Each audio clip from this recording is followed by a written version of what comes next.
Assalamualaikum warahmatullahi wabarakatuh. Perkenalkan, nama saya Niam Salahuddin, mahasiswa semester 4 di jurusan Ilmu Al-Quran dan Tafsir. Di sini saya akan mencoba untuk mereview Al-Quran yang sering saya baca di berbagai acara dan kesempatan. Ya, review ini bertujuan atau dilakukan untuk memenuhi tugas dari pemangku mata kuliah Tarikhul Quran, yakni Bapak Yahya, juga untuk sebagai tugas UAS dari MK tersebut. Ya, langsung saja. Alhamdulillahirabbil wabihi nasta'in ala umuri dunya waddin wa ala alihi washabihi ajmain, amma ba'du. Sebelumnya saya meminta izin untuk mencoba mereview Al-Quran yang saya baca. Sehari-hari saya menggunakan Al-Quran ini, bisa dilihat covernya. Ya, Al-Quran ini didapatkan ketika bapak saya pergi haji pada tahun 2003. Artinya Al-Quran ini sudah hampir 20 tahun ya membumi di rumah saya, dan sudah cukup banyak ramat dan debu-debu yang menempel karena sangat sering dipajang. Meskipun demikian, Al-Quran ini memiliki sejarah panjang dalam kehidupan saya, karena ini yang saya bawa dari rumah untuk mengaji di beberapa pesantren yang memang basicnya Al-Quran. Oke. Di bagian cover ini sudah sangat terlihat kental sekali nuansa Madinahnya begitu ya. Di bagian awal di sini tertulis identitas pemilik tuh, Haji Hashim, dan ini di bawahnya nama saya. Lalu di lembaran-lembaran pertama itu ada beberapa keterangan tentang mushaf ini. Di sini tertulis bahwa ada mushafu hadiyatun min khadimi haramain asy-syarifain al-Malik Fahd bin Abdul Aziz Al-Su'ud, bahwa Al-Quran ini adalah Al-Quran wakaf dari Raja Fahd bin Malik Al-Su'ud. Ya, ini Al-Quran wakaf dari Raja Fahd. Dicetak, sini ada tulisannya, dicetak di Madinah. Oke. Lalu di bagian pertama atau surat yang pertama, surat Al-Fatihah dan Al-Baqarah, di sini sangat banyak sekali ornamen khas dari mushaf Madinah ya. Gambar batik, gambar kembang, gambar apalagi banyak sekali. Sedikit puyeng melihatnya juga, Pak. Ya, lalu kemudian mushaf ini bisa diteliti bahwa atau bisa diketahui bahwa mushaf ini adalah standar Madinah dalam di berbagai ciri atau coraknya begitu. Terutama di bagian penulisan tentang idgham, tentang mad dan lain sebagainya, itu menggunakan tanda-tanda yang bernuansa Madinah sekali, terutama di bagian mad tobi'i misalnya. Dalam lafaz Allah itu, Quran ini tidak menggunakan harokat panjang ya, seperti yang kalau biasanya kan di kitab atau di mushaf biasa itu Allahnya itu menggunakan alif berdiri, Tapi di sini tidak ada yang menggunakan alif bet, jadi semuanya menggunakan alif miring begitu, biasa, fathah biasa. Meskipun itu sebetulnya kan mad tabi'i gitu ya. Misalkan di lafad mana coba, di lafad fala taj'alu lillahi, lillahi itu lillahinya itu tidak menggunakan fathah panjang. Sebentar Pak, adan, kita jeda dulu Pak. Ya, baik, terima kasih Pak, tadi sempat adan jadi kita stop dulu. Nah, oke lanjut. Lalu selanjutnya seperti yang pernah Bapak Yahya sampaikan, bahwa untuk mengetahui identitas dari Al-Quran itu apakah menggunakan apakah itu standar Madinah atau standar Indonesia, begitu cukup dengan atau bisa dilihat dengan surat terakhir, yaitu surat Al-Falaq dan surat An-Nas. Sebetulnya ada juga surat Ar-Ra'd ya, nanti surat Al-Falaq dan surat An-Nas dulu. Surat Al-Falaq dan surat An-Nasnya itu tergolong ke dalam surat Makkiyah. Iya, surat Makkiyah, tergolong surat Makkiyah. Namun di sini tidak ada keterangan seperti yang kebanyakan Al-Quran pada umumnya ya. Biasanya di sini kan surat Makkiyah, terus di sini kemudian jumlah ayatnya gitu kan. Tapi ini di sini tidak ada. Semuanya penuh dengan kembang begitu, apa namanya, ornamen ya. Sehingga untuk mengetahui apakah ini tergolong surat Madaniyah atau Makkiyah itu keterangannya ada di daftar isi dari Al-Quran ini, itu di bagian terakhir, halaman terakhir dalam mushaf. Ya, seperti yang telah saya sampaikan tadi, karena mushaf ini sering dirumahkan ya, terlalu lama dirumahkan, sehingga ininya tuh nilep begitu Pak. Mungkin karena apa nggak tahu saya juga kok nilep, tapi di sini ya kelihatan lah insya Allah ya, surat An-Nas dan surat Al-Falaq itu tergolong surat Makkiyah ya, surat Makkiyah, sehingga bisa dipastikan bahwa ini adalah mushaf standar dari Madinah. Nah, sedangkan kelebihannya atau kelebihan dan kekurangan mushaf ini selama saya menggunakannya itu banyak sekali Pak. Dimulai dari pertama, misalkan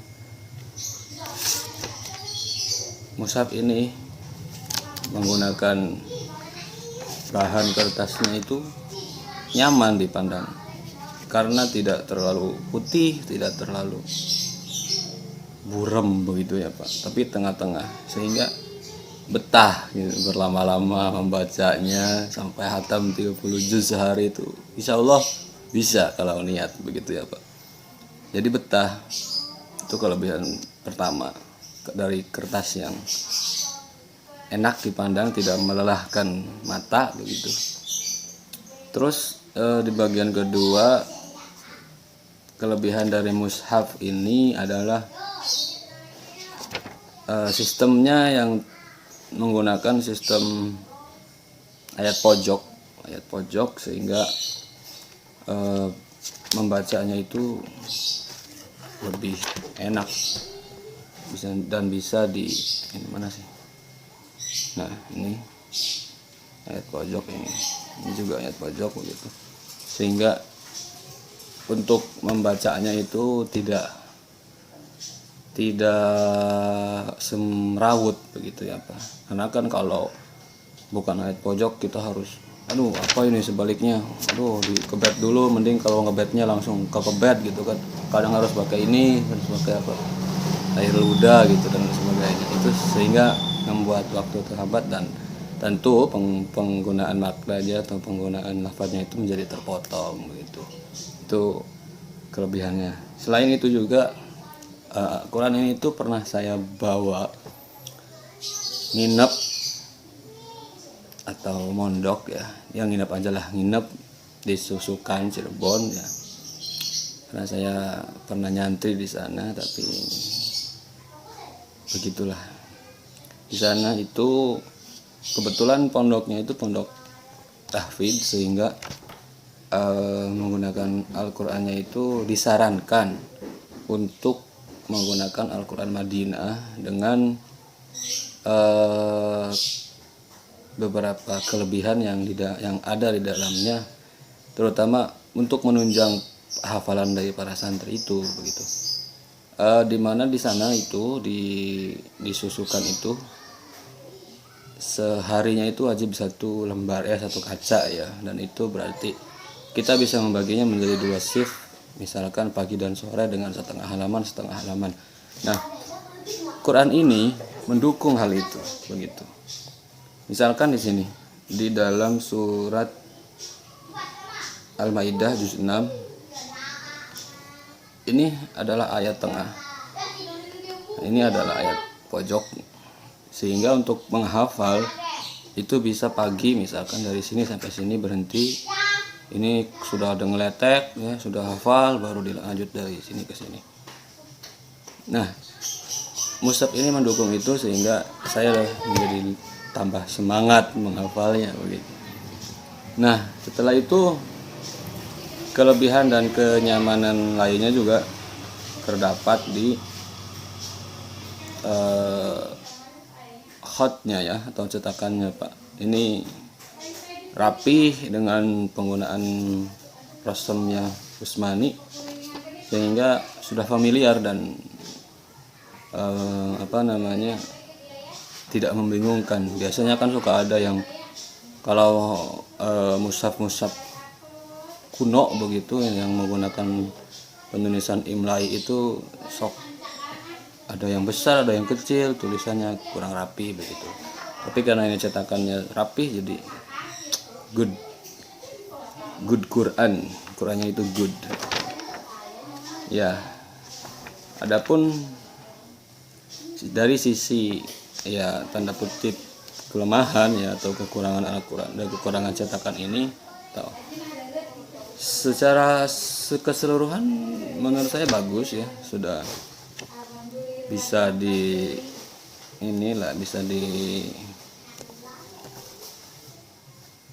dipakai dengan sesuai gitu.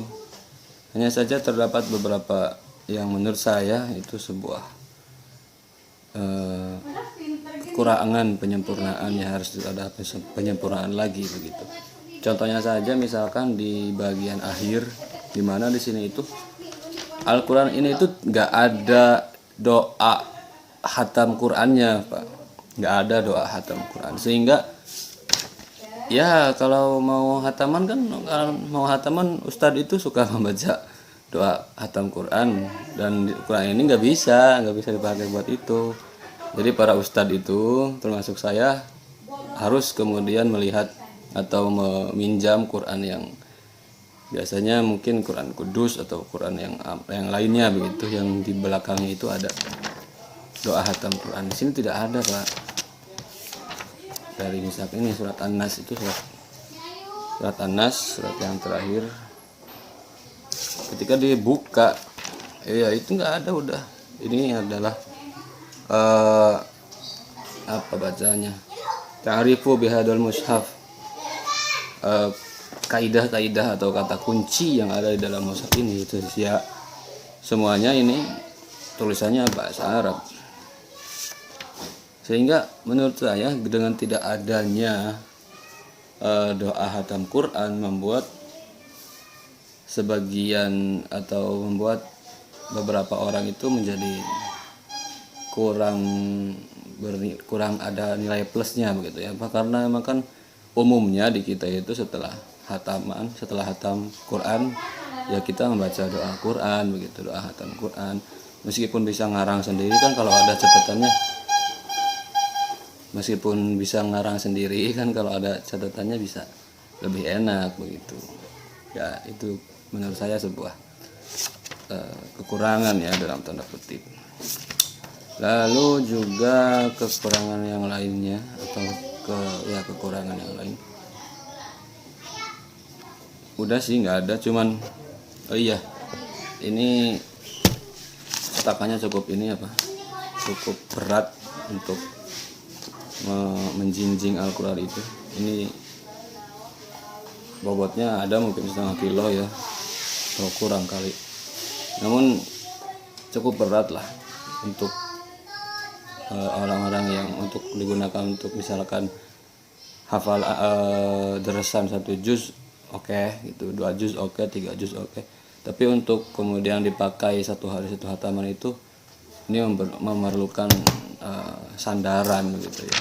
Nggak bisa kalau terus-terusan ditampek seperti ini karena lumayan berat bobotnya. Ya mungkin itu saja Pak dari saya ini. Jadi Al-Quran ini yang saya baca itu sudah jelas ini adalah Al-Quran dari Madinah, cetakan Madinah juga. Lalu pola penulisannya itu menggunakan penulisan standar Madinah juga, karena dengan adanya tadi misalkan surat An-Nas dan Al-Falaqnya itu adalah tergolong surat Makkiyah. Lalu kemudian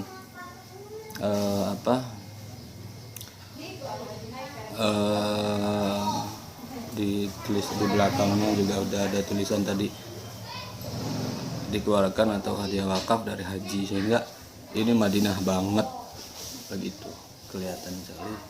Ini bokmat ya, biasa saya ada bokmatnya. Mungkin itu saja yang bisa saya review dari Al-Quran saya yang biasa saya baca. Semoga kita mendapatkan keberkahan dalam kehidupan ini, dilindungi terus, bahagia terus, sehat terus, dan semoga kita dipertemukan di kesempatan yang lain. Bapak, terima kasih atas waktunya. Wabillahi taufiq wal hidayah. Wassalamualaikum warahmatullahi taala wabarakatuh.